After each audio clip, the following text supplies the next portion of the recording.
muscle.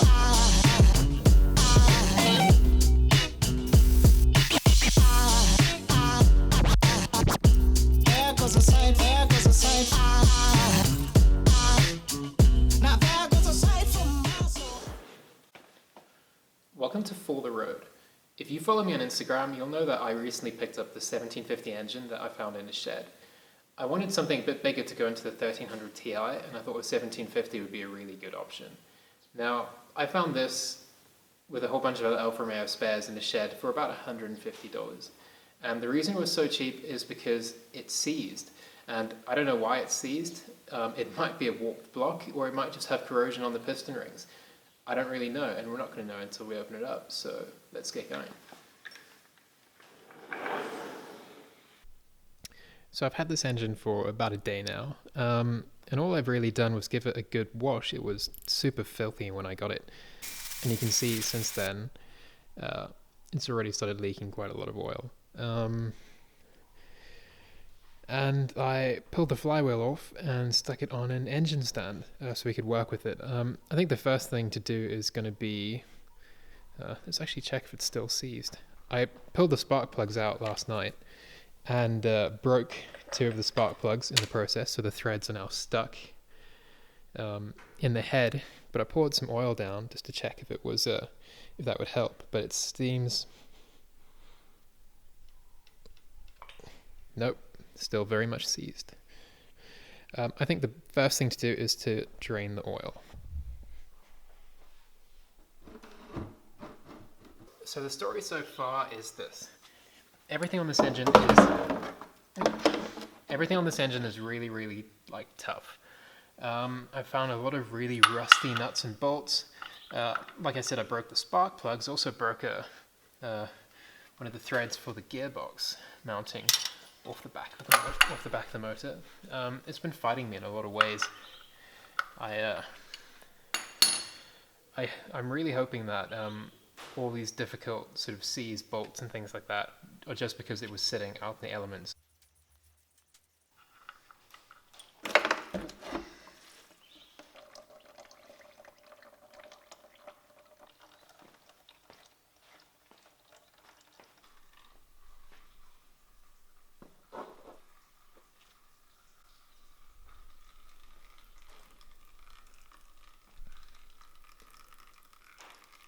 Right, that's most of the oil out. I'm actually quite surprised at how much oil there was in there.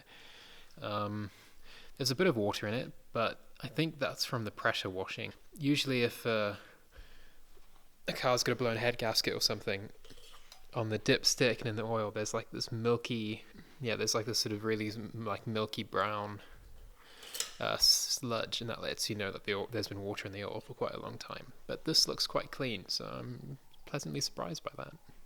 So I've got all the sort of peripherals off of the engine now, and that actually all came off pretty easily. I don't want to jinx it by saying that, but I'm quite happy with what I've found so far. The inlet manifold, if you lift out the thermostat, is actually, it's not too bad. It's not corroded up or anything, so that's fine. Yeah, all this came off relatively easily, and even things like the factory fuel pump spacer is still intact, which is pretty rare. The distributor, you can see this engine's been sitting somewhere where it's been exposed to the elements, but I'm hoping that's not too bad inside. Now that all that's off, we can focus on getting gonna get the cams out, and then I'm gonna get the cylinder head off. Hopefully it's not corroded on, or just completely joined together from age, as I've seen before. So let's get this going.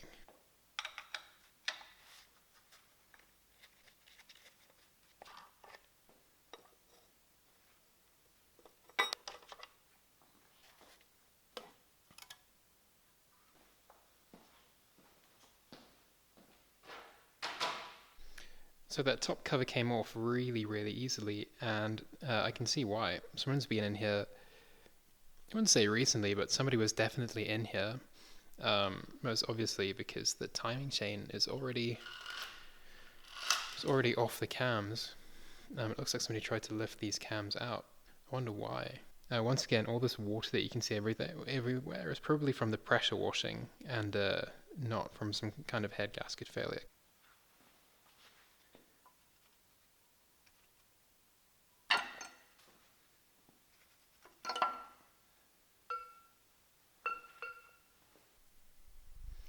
So I've got the cams out, which of course was way too easy. Somebody's been in here before, but I'm battling to work out why. Everything seems to be in really good shape. This is actually getting a bit confusing. Anyway, I'm sure we'll find out more the further we dig. I don't know if maybe somebody tried to get the head off this thing and gave up, or decided they're going to rebuild it and then found out it was seized and decided that's where they're going to stop. But for now, I'm quite happy with everything. Everything seems pretty good. There's no signs of sort of grievous wear or anything. But yeah, it's just a bit weird that it was sitting with the cams loose.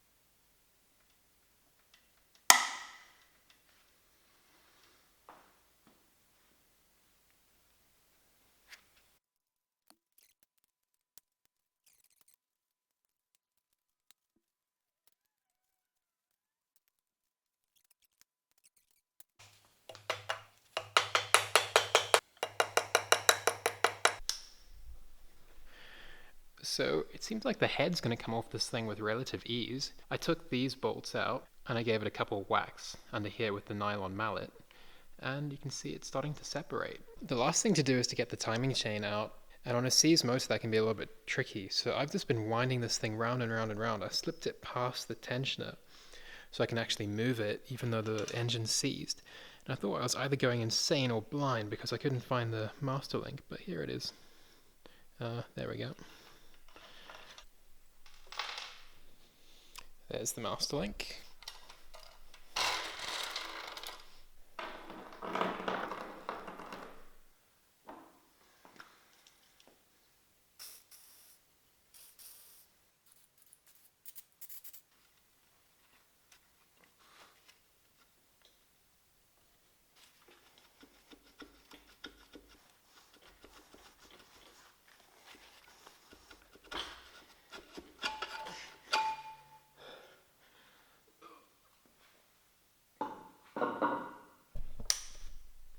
So I've got the head off. It was a little bit of a fiddle, but it's off. And down cylinder number 1, there is a lot of, I don't know what this is, maybe like ants got into it and made a nest in the cylinder while it was being stored. But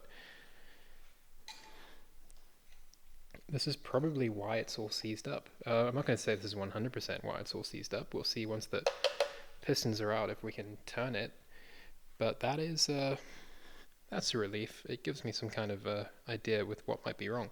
And the cylinder head... Whoops. The cylinder head is actually in really good shape. On the underside, there is almost no pitting at all on this gasket surface. That is really encouraging. I've got the sump off, which is down there. Yeah, everything's coming apart relatively easily. It's still seized though. I just put some oil down the back of the pistons from this side, and yeah, no movement yet. So these big end bearings don't actually look so bad. Probably standard for a car that's been, around the block a few times, but that's not too worrying. So I was in here pretty late last night fighting with this. It's still seized, but at least I've got the crank pulley nut off. This thing was properly it basically like welded itself onto the pulley. They're meant to have a little locking washer that prevents them from tightening up too much, but if you don't put that on and you run the engine, they just become so tight that you kind of have to destroy the nut to get it off. And unfortunately, when I was doing that, I nicked the pulley. I'm a bit disappointed, well, annoyed with myself for doing that. I don't like ruining perfectly good things, and this pulley was perfectly good. So I think I'm gonna maybe give this to a machinist and see if we can repair the little nicks that I put in it, because honestly, you know, this thing survived almost 50 years without being damaged, and then I came along and did that. So I'll get that fixed up, get it looking good again. Right, now that I've finally got that pulley off, I can take the front timing cover off. I could maybe try and lift the crank out, undo the main bearings, try to lift the crank out, and then leave the pistons seized in the liners and maybe try and push the liners themselves out.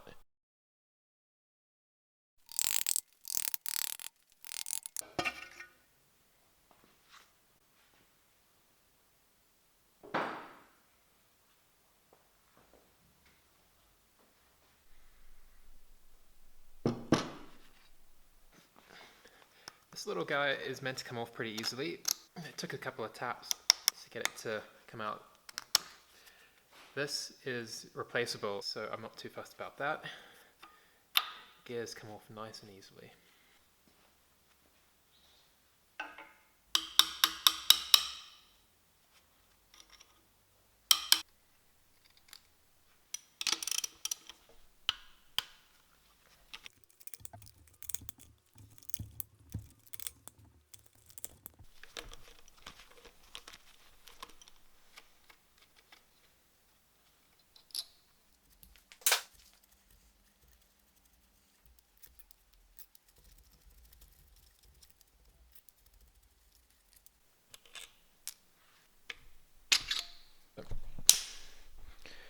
So I've now got all the main bearings off, and I got the front timing pulley off. What I was actually able to do was pull the main bearing cap number 1 and tap the timing chain from this side, and it came off pretty easily.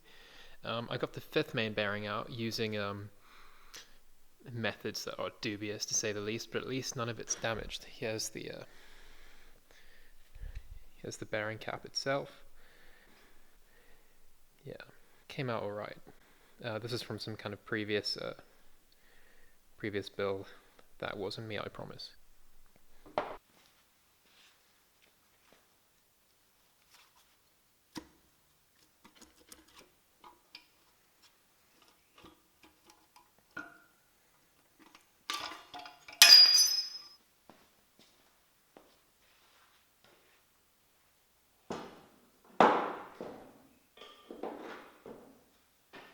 Now that the crank's out, you can see these pistons are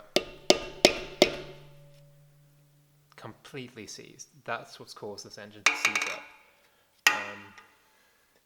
Now we're just going to figure out a way to get these pistons out. So welcome to day 3 of stripping the 1750. One of the pistons is still seized, it's number 1. And you can see how trying to knock it out from the bottom has actually made the liner start lifting, which is not such a bad thing. I want to get these liners out, but I'm worried I'm going to start damaging the block. So I'm going to take this as it is down to an engineering workshop that's run by a friend of mine, and we're going to break that piston up and then pull the liners out with a special tool. Here are the 3 pistons that I've managed to get out so far. They were also pretty badly corroded in, but nothing like piston number 1. Here are bits of number 1 that have broken out from me trying to knock it out from the underside. The crank looks really good. It's got standard size bearings. It looks like we could get away with just a polish. I mean, it's got marks on it, but I can't feel that with my nail. It's pretty smooth. Yeah, everything else has come apart really, really easily. So it's just getting those liners out that's going to be tricky. So let's get it loaded up and we'll get this thing finished. So this is day 4 of stripping this engine. Yesterday I was down at my friend Robin's workshop where we pressed all the liners out of the block. We used a special pulling tool for cylinders 2, 3 and 4 which was basically just a little seat that went on the bottom of the liner. It was properly cut to fit a 1750 liner, and then we used a thread to pull it out from the top. The thread with nuts and bolts on each side to pull it out from the top. So we did that without damaging the block at all. Those liners are all now in the bin because I don't need them. And then cylinder number 1, I thought we were going to have to burn it out, but what we did was put it in a hydraulic press and pressed on top of the conrod. And it shot the piston liner conrod, the whole seized thing out the top of the block, and safely removed it without damaging the aluminium, which is what I wanted. You can see here, it is, I've kept it as like a souvenir because it's so horrific. Now that the block is all bare, you can see inside, it has really minimal corrosion damage. I know it's got all this orange gunk in it, but that's not anything to be worried about. You can see down here, the walls of the water jacket don't have any pitting in them. The head studs look good, which is a relief because they can be terrible. If you look at this block, the corrosion damage is actually just really, really extreme. This block's not really usable. It's the factory block for my Sprint GT. Maybe one day I'll have these studs pulled out, spark eroded out, weld up inside and remachine, and turn this into a GT motor or something like that. But I don't know, it's not really economic to try and repair it as it is. Yeah, so now that I've got a bare block, let's put the crank back in it and see if it spins.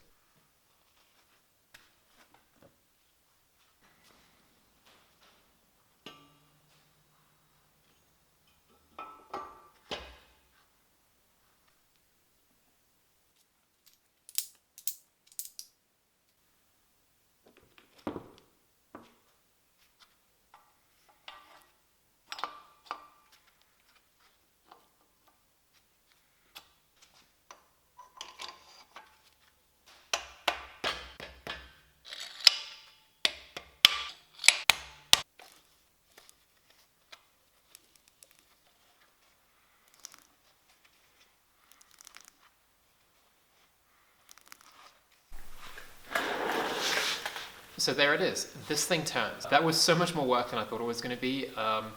I've really never come across an engine with pistons this badly seized in it. But at the end of the day, we've got a great block with a really good crank and a good head with cams and all that good stuff to build a 1750 for the 1300 Ti. So thanks for watching this episode of For the Road. There'll be an episode out every week, or maybe even more than that, who knows. The next episode is, I'm sure you've seen it in the back, that 73 GTV. It's a bit of a sad story, but we'll get into that next week. Cool. Thanks for watching, and don't forget to check me out on Instagram. I'm Jethro James Bronner, and this is For the Road. There goes a sight from my soul. Hurry up. The meeting's going on to CNN. Really? I'll be famous. You can catch me outside. How about that? You'll have your own fashion line and your own reality TV show before you know it.